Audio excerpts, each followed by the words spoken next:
What's up, everyone? How you guys and gals doing? Welcome to the show. Don't forget to like and subscribe. We're going to be talking about the Mongols and that Warlocks deal down in Florida. It looks like all kinds of articles are just piling up with what happened down at Daytona Beach Bike Week. Now, it was outside of a town. It wasn't inside of Daytona, wasn't on Main Street, but now you have this Florida, I don't know, gang expert, as he calls himself.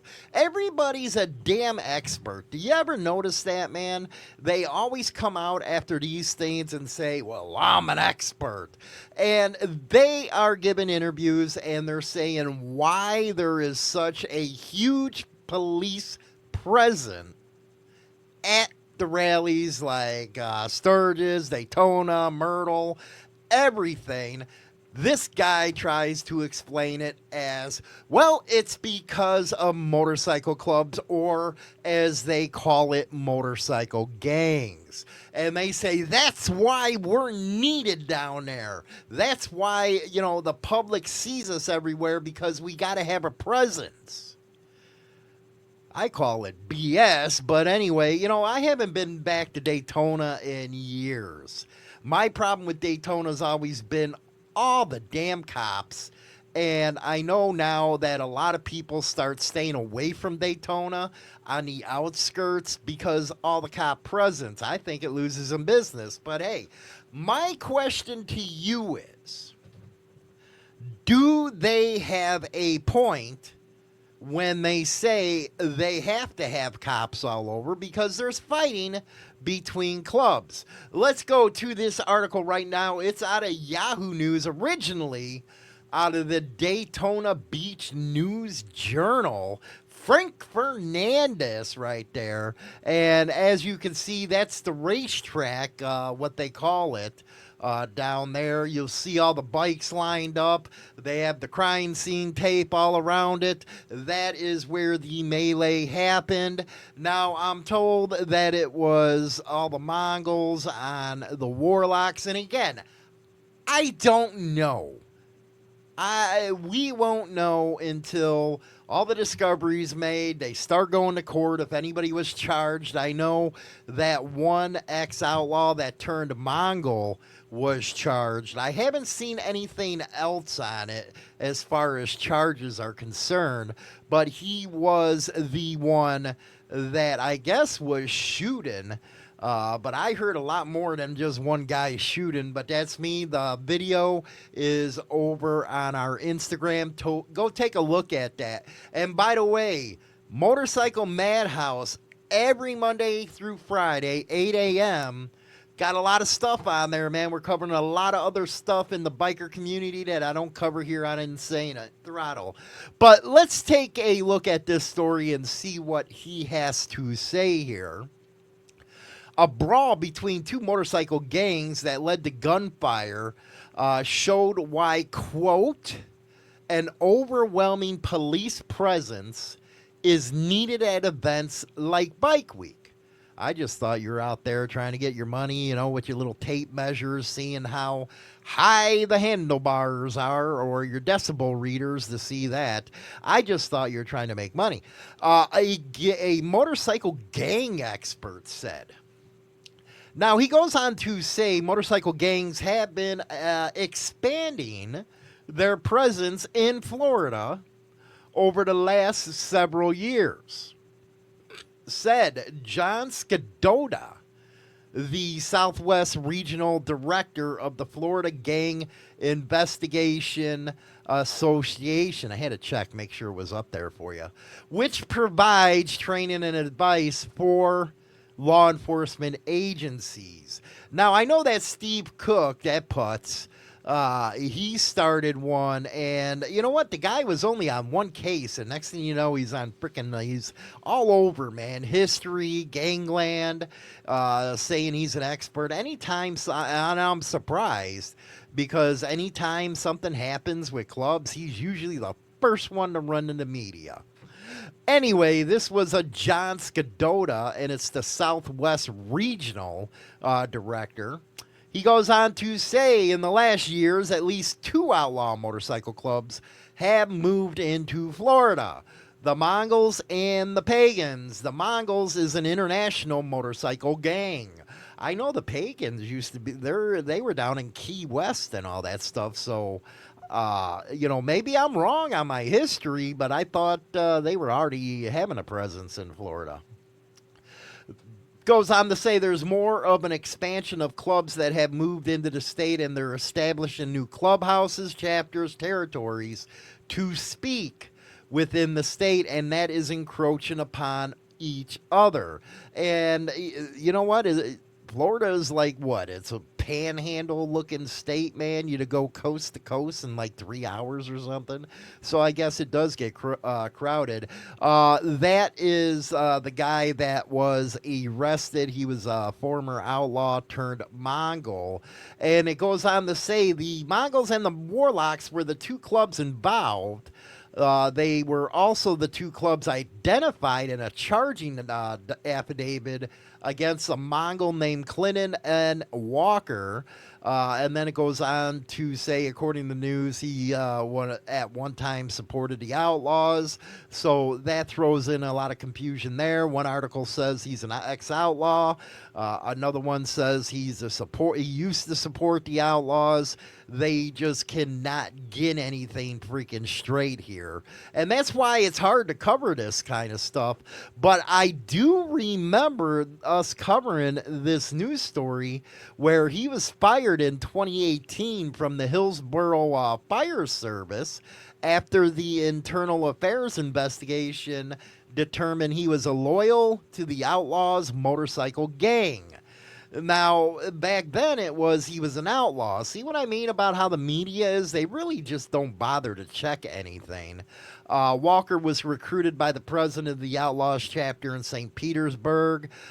James Costa was also a fire captain, I guess, in that deal. I guess if you're in a club, you are not supposed to be in a fire department. I don't know why.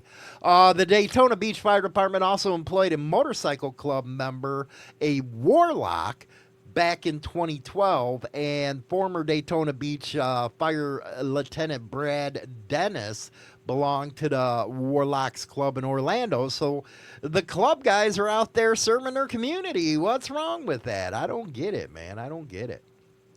It goes on to say Dias was involved in a shootout in 2012 between several members of the Warlocks and a group that is known as the Harpy Warlocks from Philadelphia. And that was a 2012 thing. I think I actually covered that in a blog over on HarleyLiberty.com. Make sure to go over there, check that out. And he goes on to say, luckily the bystanders weren't hurt. And I just can imagine what could be going on right now if somebody that wasn't in the club got hurt. My God, when the cops came down.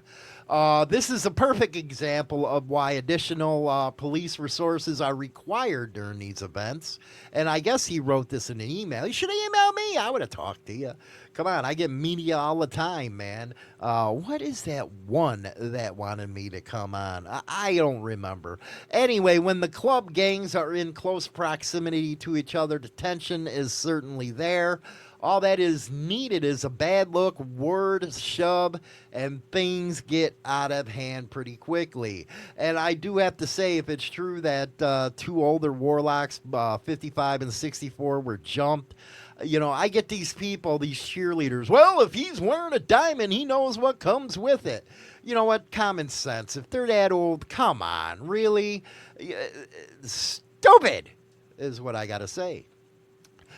We are lucky as a community that no one was shot during the volley of gunfire at a very public place. And if you look at the video on Instagram that we had, it tells you, or you can see for yourself how they were acting inside the gas station. Then it goes into the origins and, then the Outlaws arrested during a traffic stop. That was March 6th. So it goes on to say a bunch of stuff, but, the cops are using this to, say, hey, this is why we're here all the time, and maybe they had a point or not. Going down to this big deal down in Texas with the Bandidos, a lot of detention hearings are unveiling military ties, which ain't freaking out of the norm, man. It has to be like 50% of clubs are made up of vets. It's not a crime, not that I know of. Criminal records and buried lives. This by Monroe Trumbley of the Houston Landing. There isn't just one type of bandito, he goes on to say. That became clear over the past 2 weeks, you think, and not everybody's the same. As 14 current and former members of the Bandidos and another one of their support clubs appeared in federal courtrooms where judges decided whether they would be detained for the foreseeable future. I'm wondering if they're going to try to get separate trials here instead of one combined deal. Lengthy hearings also confirmed that members of such gangs don't all fit a single mold. At least 4 of the defendants have military backgrounds, including a former Marine who served overseas at least 10 times. Let him go, man. He already paid his freaking price for this country, man.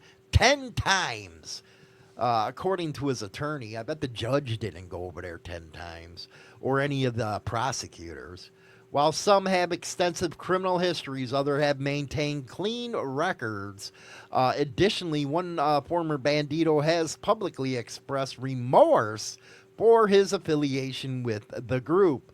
Yeah, he's going to be talking. You can already tell. Yeah. Somebody always talks in this, man.